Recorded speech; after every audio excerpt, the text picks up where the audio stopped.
sorry, that's what I was talking about in the second video I posted, was the fact that, you know, I don't think it actually is a censorship plot or anything like that from Spreaker. However, you know, there's many little subtitles, things written in yellow that reflect on each different page, a particular different policy. So, you know, who knows, right? I didn't read it all. But going by the couple lines I read, I said something to the effect that they want to be in coherence. I'm paraphrasing, that's not exactly what they said, but they wanted to be following the guidelines of podcasts and the policies. Something to that effect, anyways, was what they were saying. So, you know, just with those two things, if you're not following, you're not, you know, saying the right things, or, you know, following the guidelines, anything to that effect, then yeah, there's a good chance they could, you know, either not promote that video, not let you publish your podcast, or whatever the case may be. So that was kind of some of the second video was about, but mainly today, my last video I said I wanted to talk about Dark Night of the Soul or shadow work. Get more in depth on different things you can or cannot do. And once again, if and when I get into that, don't think what I'm saying is exactly what you have to do for your Dark Night of the Soul, because this is going to be different for everybody. I'm actually videotaping myself at the same time as I record this on my phone. I'll put it on SPREAKER, or maybe I'll put it on YouTube. I don't know. We'll see. But anyways, depending if you can hear me or not, because the mic's plugged into my phone and not into the computer. But anyways, so point is, the Dark Night of the Soul is one of the things I said I was going to talk about, and divination is the second thing I want to talk about, and I will. First, I want to talk about something else, okay? And magic. What is magic? Well, magic is, paraphrasing, so, you know, Crowley, don't hate me for this, but,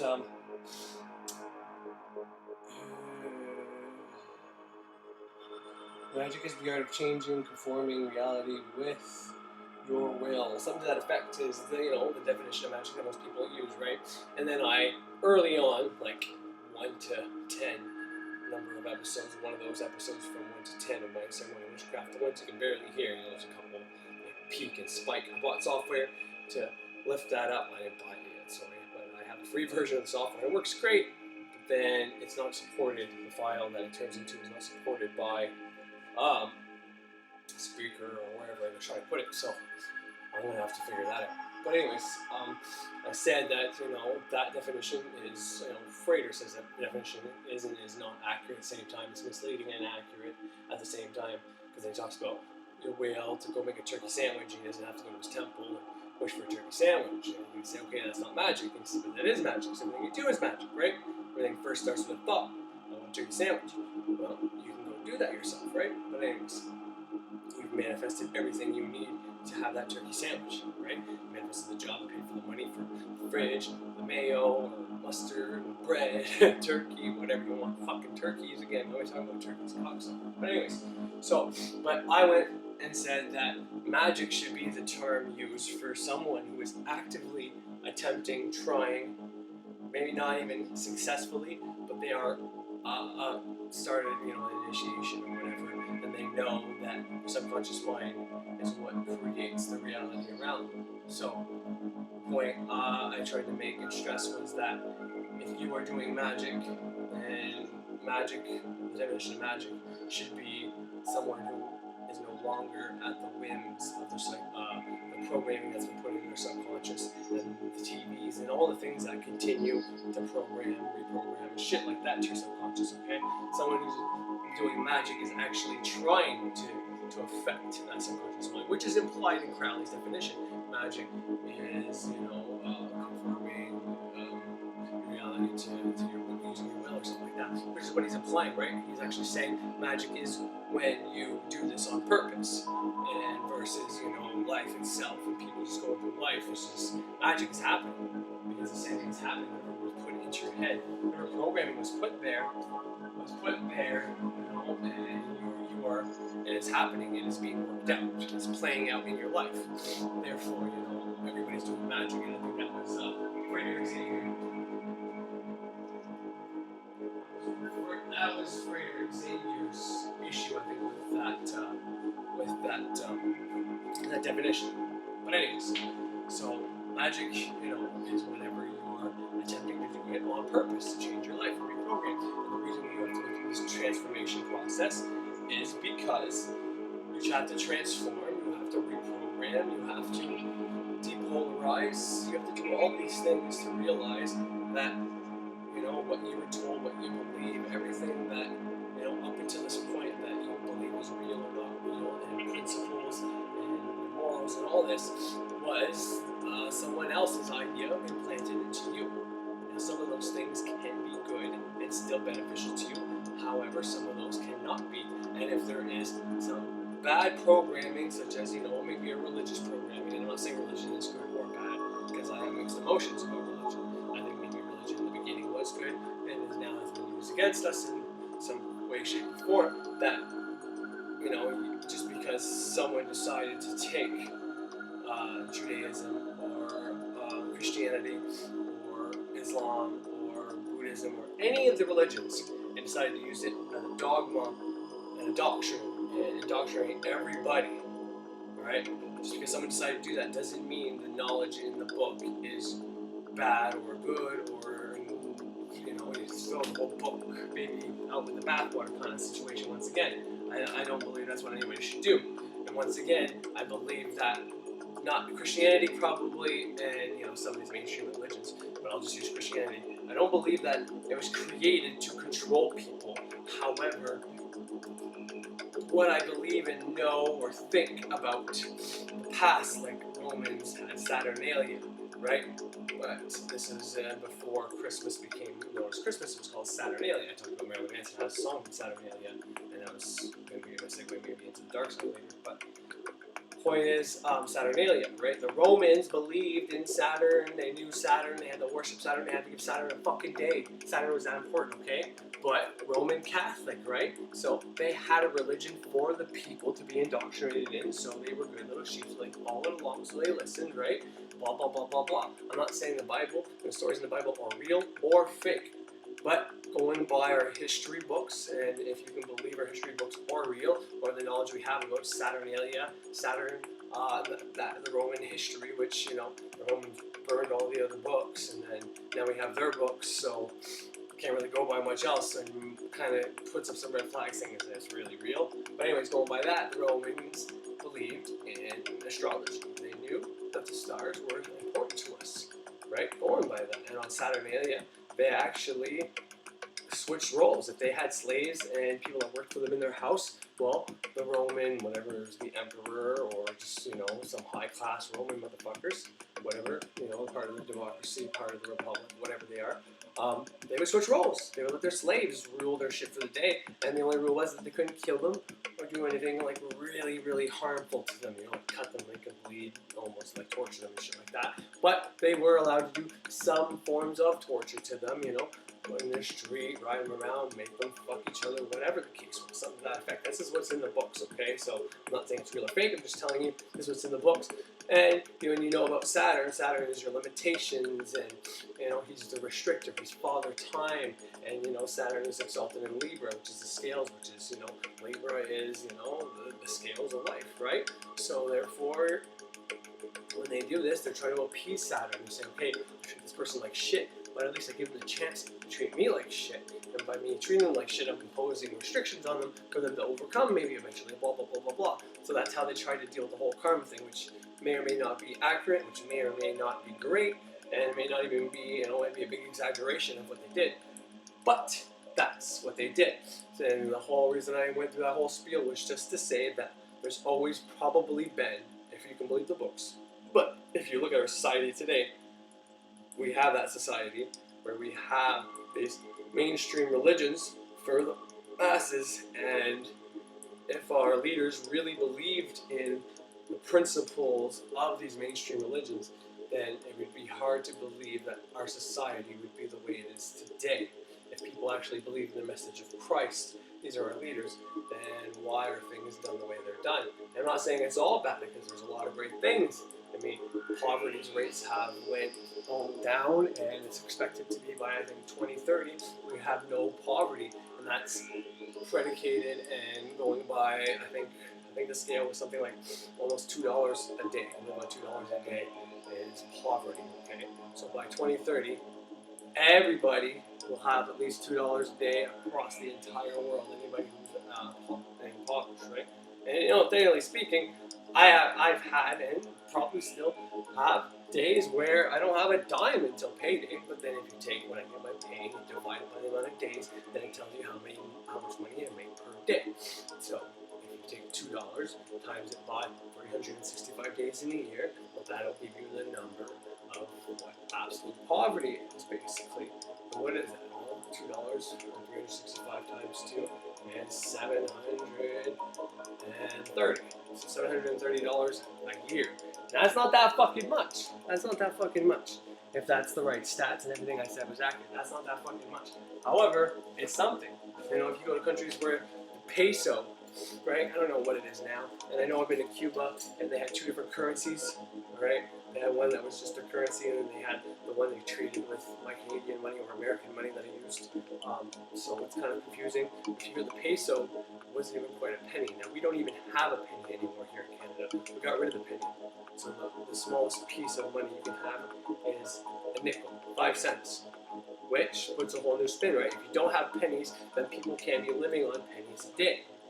So if the lowest amount of money you can have is 5 cents, so that means everybody who has a nickel will at least have 5 cents, right? So that kind of brings those stats up. Now, if you get rid of the nickels, or you know what I mean, if people don't have nickels and they don't have shit, then you know maybe if they had 4 pennies, now they don't; those aren't even worth anything. You can say, well, it's not a good thing, and you know whatever.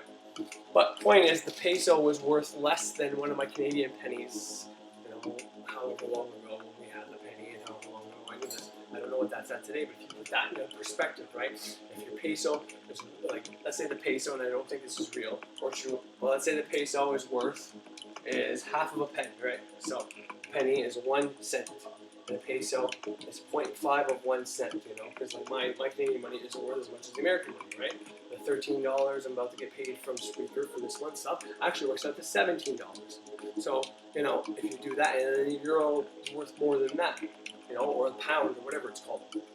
So when you put that into perspective like that, it's very likely, right? So the Canadian money, and then you keep going down and people's monies are worth less. Well, $2 a day, if that's Canadian and or American. If it's American, that's kind of like $4 a day, and that means you have to do 4 or 3 point something.